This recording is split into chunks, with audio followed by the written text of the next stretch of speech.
तो जिस देश की महंगाई आसमान छू रही है और वह अपने देश को खुद संभाल नहीं पा रहा है, अब उस देश ने भी भारत को औकात दिखाते हुए भारत से पंगा लेना शुरू कर दिया है। आज हम बात कर रहे हैं पाकिस्तान के साथ अच्छे संबंध रखने वाले तुर्की देश की, जिनकी तरफ से हाल ही में भारत के खिलाफ आज तक का सबसे बड़ा फैसला लिया जा चुका है। और हाल ही में खबर निकल कर आ रही है कि तुर्की की तरफ से भारत के लिए डिफेंस हथियारों का जो एक्सपोर्ट है, उस पर पूरी तरह से प्रतिबंध लगा दिया गया है और उनकी तरफ से भारत को ब्लैकलिस्ट में डाल दिया गया है। यानी कि भारत के साथ अपने डिफेंस रिलेशंस को पूरी तरह से तोड़ चुके हैं। और यहां पर सोचने वाली बात यह है कि तुर्की ने ऐसा फैसला इसलिए लिया है ताकि वह पाकिस्तान की मदद कर सके। वैसे तो यह भारत के लिए बहुत ही बड़ी चौंकाने वाली खबर है, लेकिन तुर्की के द्वारा ऐसा करने का अंजाम उन पर किस तरह से भारी पड़ सकता है, शायद इन्होंने सोचा भी नहीं था। और 24 घंटे भी ढंग से नहीं बीते कि भारत ने तुर्की को इस कारनामे का बहुत बड़ा अंजाम दे दिया है, जिससे इस बार तुर्की की अक्ल ठिकाने लगती हुई नजर आ रही है। पूरी अपडेट क्या है, इस वीडियो में समझते हैं। लेकिन आगे बढ़ने से पहले भारत ने तुर्की की अकड़ को पहले ही ठिकाने लगाना शुरू कर दिया है। उसके लिए वीडियो को एक लाइक करके चैनल को सब्सक्राइब जरूर कर लीजिए, क्योंकि यह आपके लिए 1 सेकंड का काम है, लेकिन इससे हमारी काफी बड़ी मदद होती है।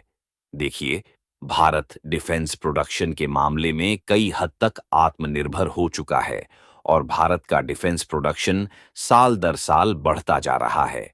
लेकिन कई ऐसे डिफेंस और मिलिट्री हथियार हैं जिनके लिए भारत अलग अलग देशों पर डिपेंडेंट है, जिसमें से भारत के द्वारा रूस, फ्रांस, अमेरिका, इजराइल के साथ साथ तुर्की जैसे देशों से अलग अलग डिफेंस और मिलिट्री हथियार खरीदे जाते हैं। लेकिन इसी बीच तुर्की, जो कि भारत के खिलाफ हमेशा से पाकिस्तान की मदद करता आया है, उन्होंने हाल ही में भारत के खिलाफ एक बहुत बड़ा फैसला लिया है और खबर निकल कर आ रही है कि तुर्की ने भारत को ब्लैक लिस्ट कंट्री में डाल दिया है और उनके द्वारा भारत को किसी भी प्रकार के डिफेंस और मिलिट्री इक्विपमेंट का एक्सपोर्ट नहीं किया जाएगा। और तुर्की ने हमेशा के लिए भारत को डिफेंस और मिलिट्री इक्विपमेंट का एक्सपोर्ट नहीं किया जाएगा, तो इससे पाकिस्तान की सुरक्षा बनी रहेगी।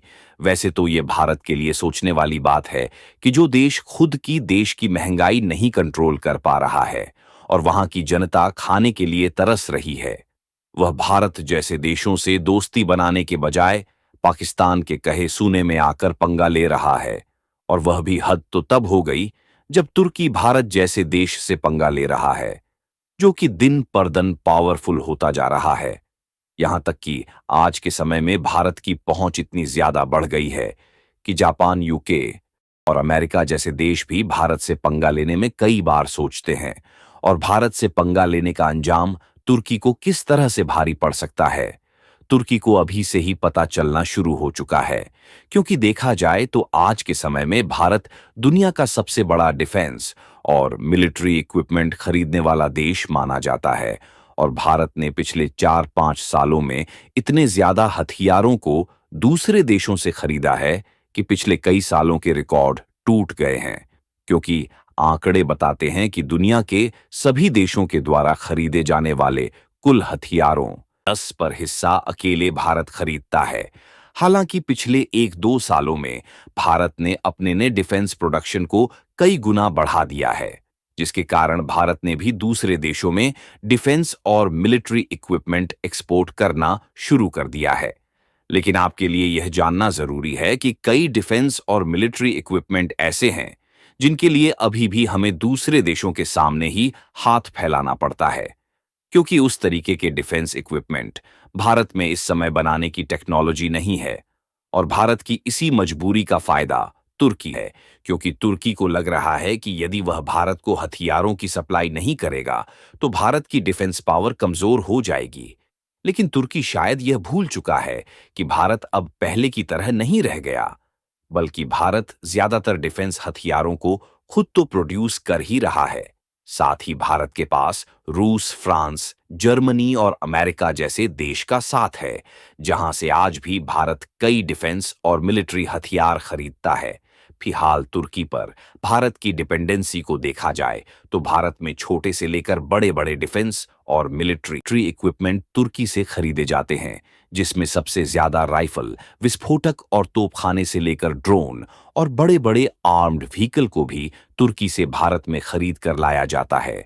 हालांकि इसके अलावा ताकतवर डिफेंस हथियारों को बनाने में इलेक्ट्रॉनिक रडार और जो नेटवर्किंग कंपोनेंट इस्तेमाल होते हैं, उनको भी भारत ज्यादातर तू से ही खरीदता है।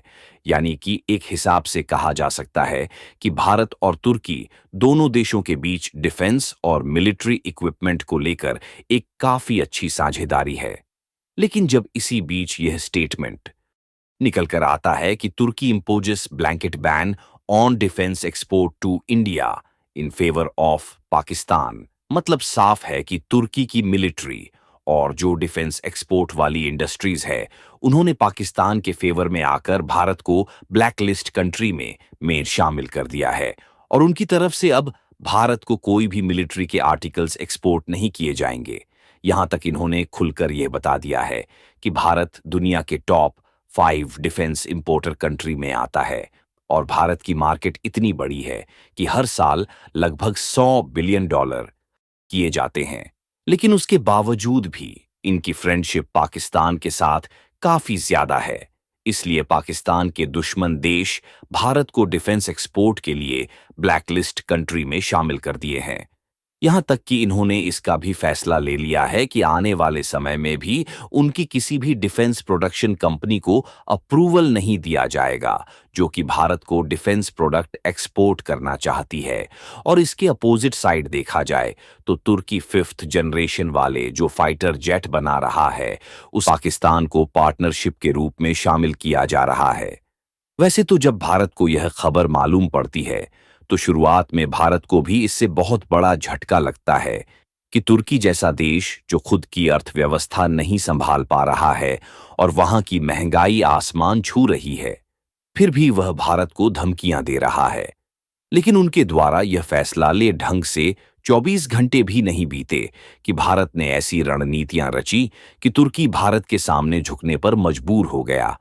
और यह खबर कुछ ही घंटे पहले निकल कर आ रही है कि तुर्की की गवर्नमेंट की तरफ से इस न्यूज को फेंक करार दिया जा रहा है और तुर्की का कहना है कि उनकी गवर्नमेंट की तरफ से इस तरीके के कोई भी फैसले नहीं लिए गए, बल्कि यह स्टेटमेंट उनकी पार्लियामेंट की तरफ से दिया गया है। और यहां पर देखा जाए तो तुर्की के पास इस न्यूज को फेंक बताने के अलावा कोई भी ऑप्शन नहीं था, क्योंकि तुर्की की पार्लियामेंट की तरफ से ऐसा बयान तो दे दिया गया, लेकिन तुर्की इसको भारत में पूरी तरह से लागू नहीं कर पाया, क्योंकि तुर्की को बाद में यह बात मालूम हुई कि भारत ने अप्रैल के महीने में बिल्डिंग के कॉन्ट्रैक्ट से बाहर निकाल करके बहुत बड़ा झटका दिया था। और यदि तुर्की ऐसा करता है तो भारत तुर्की के खिलाफ फुल एक्शन में आ सकता है। बाकी आपको क्या लगता है कि तुर्की जिस तरह से तेवर दिखाने की कोशिश कर रहा है, उससे भारत को डिफेंस के मामले में अपनी निर्भरता तुर्की से कम करनी चाहिए या फिर नहीं? अपनी राय कमेंट में जरूर बताएं और इस वीडियो को एक लाइक करके अपने मित्रों तक शेयर करें ताकि कि उन्हें भी जानकारी मिल सके। इसी तरह और भी नॉलेजेबल वीडियो देखने के लिए चैनल को सब्सक्राइब के बेल आइकन को ऑल पर जरूर सेलेक्ट करें। जय श्री राम। मैं हूं मनु और आप देख रहे हो सच्ची न्यूज। हर हर महादेव। जय श्री राम।